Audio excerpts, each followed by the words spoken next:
may have made today seem rather improbable. And yet, here we are. As a psychologist, and I'm amongst my people, I know that life's narrative is often only logical and sequential in retrospect, in the rearview mirror. When facing forward, we would all do well to keep in mind the words of Joseph Campbell, who said, "If you can see your path laid out in front of you step by step, then you know it's not your path. Your own path you make with each step you take. That's why it's your path." And as you reflect on your journey, the many steps, the moments of joy and fatigue, of course the late night discussion posts, and all these moments, please take this moment to be proud. You have earned it.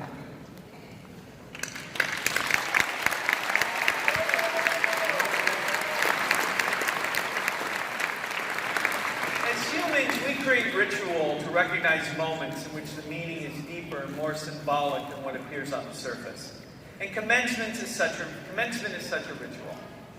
Today, we welcome you into the community of scholars and a tradition of scholarship that dates back quite a way, back to the year 859 AD, when a woman named Fatima el-Farid founded what would become the world's first university, the University of Al-Qarawiyyin in Fez, Morocco, in North Africa. Later, the first European university was founded in 1088 in Bologna. Now, to be honest, Capella's history doesn't stretch back quite that far. And although we are proudly not a traditional university, our mission is deeply rooted in a very old idea, that education changes lives. And that extending access to education can empower people to maximize their personal and professional potential. And as graduates, you embody that idea. The academic regalia we wear today connects us to this tradition and reminds us of the power of education, understanding, and scholarly inquiry. This power can be and is transformative in the lives of individuals, our communities, and indeed our world. And as members of this community of scholars, it's our collective responsibility to ensure that it is. As the philosopher René Descartes wrote in 1637, "It's not enough to have a good mind. The main thing is to use it well." We expect that you will leave here today and reach new heights in your careers, make new important discoveries, lead others to new solutions, and make lasting contributions in your communities. We expect you to accomplish big things. As graduates of Capella University, you have reached a significant milestone, and in doing so, you have set the bar even higher for yourselves from here on out. And you know that as you continue your journey, you will continue to make your friends, family, loved ones, and all of us at Capella University as proud as we are today. But you don't have to do it alone. You can find support within your Capella community, whether that's by connecting with fellow alumni, faculty, through various networks on LinkedIn, the Capella Alumni Facebook group, or through professional associations you belong to or will soon join. Use the benefits and the privileges you've earned as a Capella alumni. Benefits like the use of the Capella Library, the Career Center, our peer networking program. Get career guidance by finding an alumni mentor, or by becoming a mentor, or a Capella ambassador yourself, and inspire others to achieve their goals. And be on the lookout for Capella events in your local community. Events like our first ever Alumni Service Day, which wraps up today. We asked alumni to join us in giving back to local communities, and we were blown away by some of the responses. From Capella alums like Matt Pulowski, who's a 2012 graduate in IT, Information and Security. He's involved in an organization that feeds the hungry and homeless in Minnesota. Or Kaylin Moore, a 2019 graduate in education, who volunteers at a hospice organization in Louisiana. Or Karen Culp, a 2018 graduate in nursing, who is currently serving in the Peace Corps Response Program in the Kingdom of Eswatini in Africa. Whether with contributions like this, Capella alumni are living out the words of Shirley Chisholm, who reminds us that service is the rent you pay for room on this earth. At Capella, we support our communities. and we support each other every step of the way. So take advantage of that support as you move forward, and remember to give back and support others as well. Graduates, you have achieved something important today. Through your dedication to your own development, you have harnessed your ability to learn, to commit, to persevere in order to arrive at this moment. A moment when your loved ones have supported you and gathered with you to stand beside you. They, like all of us, your fellow learners, graduates, and faculty, and everyone at Capella who makes Capella what it is, are proud of you. And in a few minutes, when you hear Dr. Straub read your name, I want you to straighten your back, hold your head high, and stride triumphantly across the stage as you have ritually earned this moment.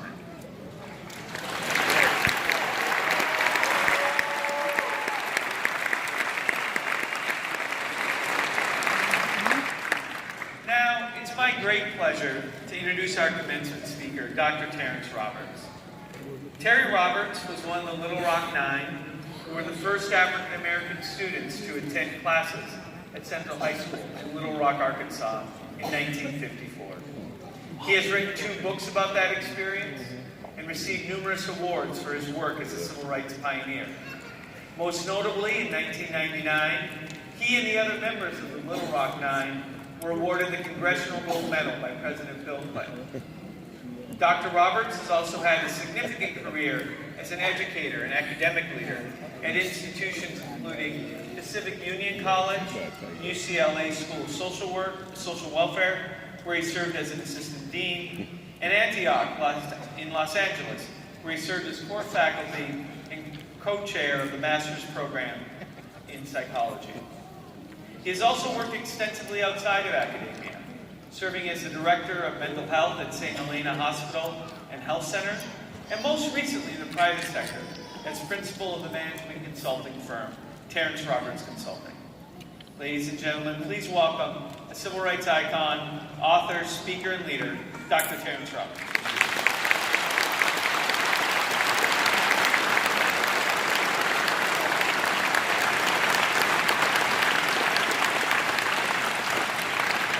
And thank all of you.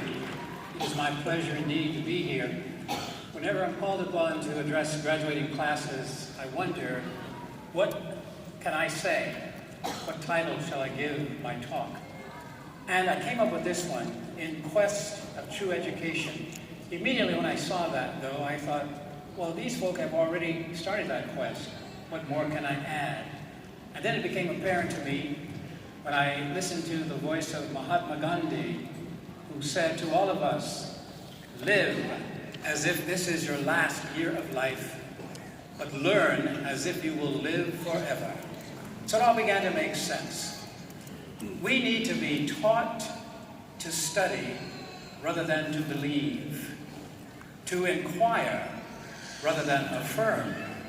Now these words, borrowed from Septima Clark, continue to sound a clarion call for all of us who, at times, seek the convenience of freeze-dried truth. The temptation to eat the political, economic, or religious pablum of our age is hard to resist. But we must choose to resist if indeed the madness and the chaos around us is to be kept at bay. Some of those who were here with us have left this earthly terrain, but while they were still among us, they demonstrated the value of caring enough to confront, the need to speak the whole truth, the necessity to act with dignity and integrity, the challenge to leave messages of hope for those destined to follow in our wake. We are the ones who now walk the pathways they envisioned. They showed us how to navigate this uncertain terrain by walking the truth they spoke. They walked the talk. Others still among us continue to exhort, to teach, to urge us to go beyond the ordinary. We have no dearth of paragons. They were, they are, they will be in our uncertain future. But it is not our task to simply marvel at the skill and expertise of such stellar examples of humankind. No, no, no. Our task includes joining their ranks. As just as Oliver Wendell Holmes reminded us, we must be involved in the actions and passions of our time or risk the peril of being judged and never to have lived. Your choice to continue your academic studies at Capella University is evidence of your allegiance to the principles of learning. I am here to remind you, this is not the end point. There is much more to be learned. In truth, we're all saddled with a storehouse of ignorance.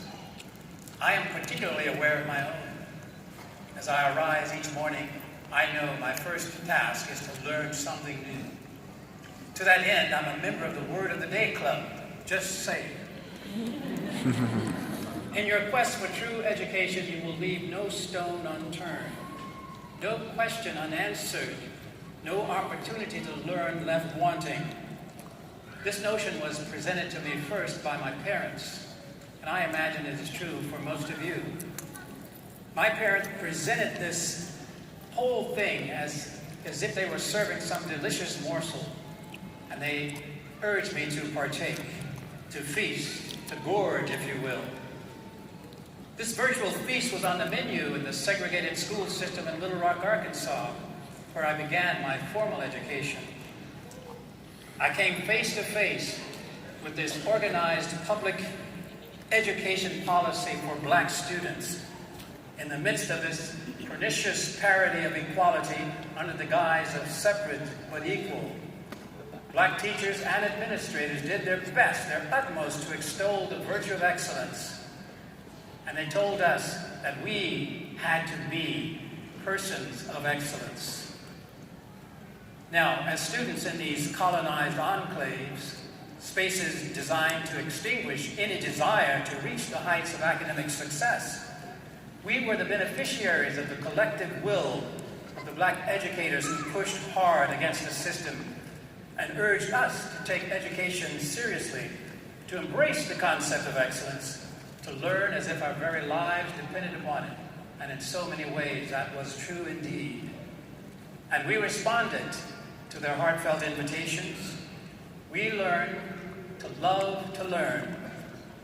Creative algorithms from the vivid imaginations of these well-educated but marginalized teachers were instrumental in persuading generations of young black scholars to pursue education at all costs.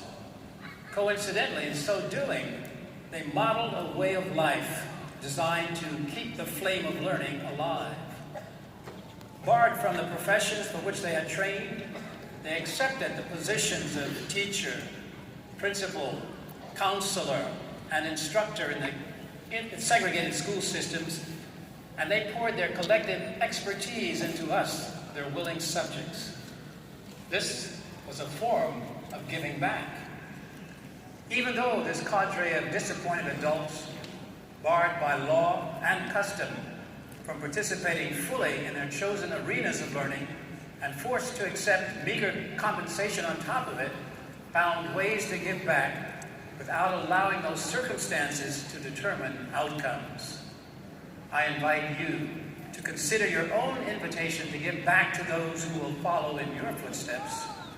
Whether you choose to give time, talent, or treasure, whatever you share will pay dividends beyond your ability to comprehend. In a more significant way, all you give will be a product of your learning. I am confident in making this assessment because I know that all of you started with the same giant storehouse of ignorance that I started with. We're alike in that regard. But unlike others who are content to carry that storehouse from start date to end date, you have chosen to reduce the size of it over the course of your own lifetime. We must be able to imagine what else we need to know. Creativity is fueled by our imagination. We look around us and see a society almost completely devoid of creative responses to the machinations of a cadre of self-centered wannabe oligarchs. Where, we ask, are the creative minds that will imagine and then bring to fruition instruments of social justice, tools to recalibrate our moral compasses, means by which we can redirect the unnatural upstream flow of capital and systems that allow for the full and complete participation of each and every citizen in the decision-making processes of government, where indeed I am convinced, as I look out at you, that I am privileged to see that some of you have already decided to add a comma after the alphabet soup, signifying your academic credentials to read thusly: John/Jane Doe, B.A., M.A., Ph.D., comma, Imagineer. There's no greater joy in learning all the lessons there are that life has to teach you, and one of the ways that this is done is through your voracious consumption of the written word. I believe in the efficacy of reading. In fact, I'm going to assign you something today. I want you to read one book per week, in addition to all the scholarly books you have to read for the rest of your life. And if I get any feedback, I'm going to increase that to 2. Your commitment to education, to this quest for true education, would be missing an essential ingredient if you fail to continue reading as you segue from student to alumni. I like to think of the miracle of reading as one continuous conversation between and among people across lines of time, age, national origin, and languages. None of us know much, but as we choose to share knowledge, all participants are able to reduce their individual storehouses of ignorance. Reading is just one piece of that highly segmented process. And by inference, writing is another piece. Unless someone writes, no one reads. You hear the challenge? Perhaps the most significant aspect of this quest is the building of relationships. A life well lived includes multiple connections with others, especially others outside our comfort zones. My use of the predicate adjective well-lived offers insight into my thought process about how life is to be lived. I am a firm believer in the efficacy of relationships and our quest not only for true education, but to be the very best human being we can possibly be. It is within the context of relationship that we can speak unaltered truth without fear of judgment, but benefit from the responsive critical analysis which may lead us to rethink and reform our prior patterns of thought and wrap our minds around a whole new truth. As you no doubt have concluded, my definition of relationship does not include those alliances that masquerade as genuine human connections. No.